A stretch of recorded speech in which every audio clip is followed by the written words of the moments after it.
Mga kaibigan, nagbabalik po tayo. Ito po, si Papa Puput, ang iyong kabarangay love story.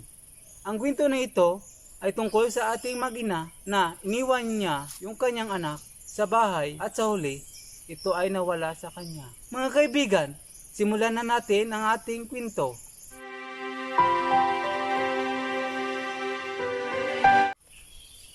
Taho!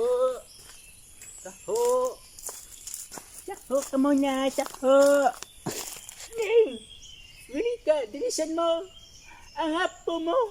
Naghihingalo na! Puntahan mo doon! Baka maabutan mo siya! Wala nang buhay!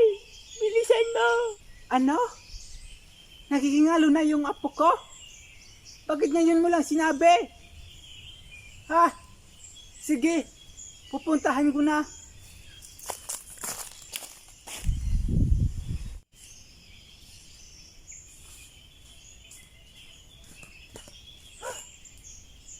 Doon sa kana. Anak! Bakit mo yan? Anak! Anak! Ayos ka, balikan ako! Anak! Pagising! Anak!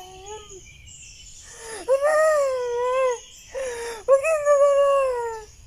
Bakit mo ko iniwan, anak?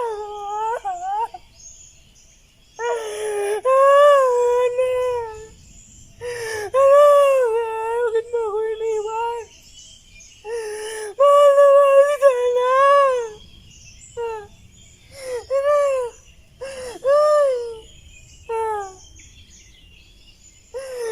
Basta ka marami pa tayong pangarap, anak.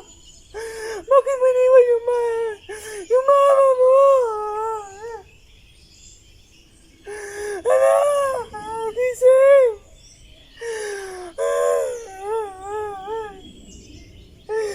Gusto mo? Anak! Anak!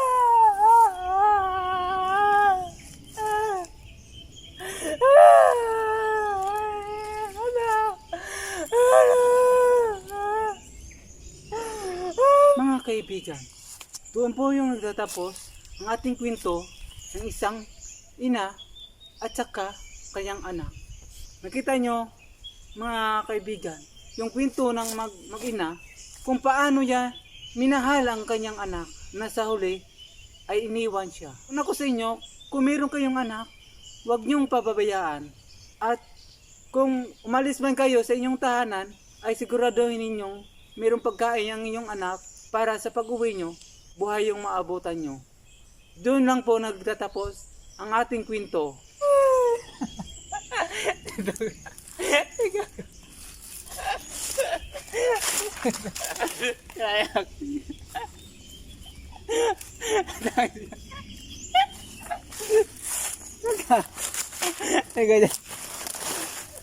Kayak na nga.